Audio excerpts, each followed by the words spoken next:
వ్యవసాయం, పశు సంవర్ధక, ఉద్యానవనం, మత్స్య సహకార రంగాలు. వ్యవసాయం గాడి తప్పితే మిగతా ఏ రంగానికి సక్రమంగా నడిచే అవకాశం ఉండదు అన్న ఎంఎస్ స్వామినాథన్ గారి సూక్తిని గుర్తు చేస్తున్నాను అధ్యక్ష. రైతులే సమాజానికి మూల స్తంభాలు.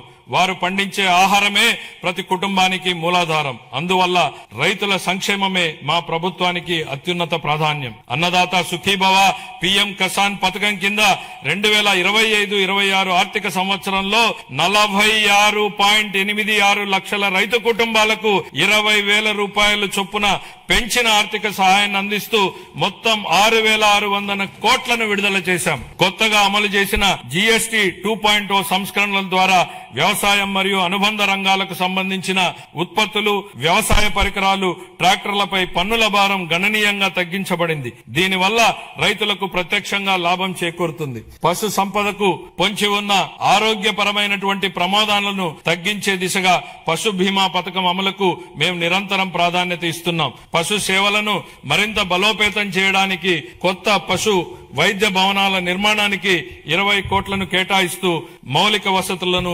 విస్తరిస్తున్నాం. అలాగే బడ్జెట్ లో ప్రత్యేకంగా ప్రస్తావించకపోయినా మా సంకల్పం ఎంత స్పష్టమో చెప్పడానికి నిదర్శనం మత్స్యకార సేవల పథకం అమలు.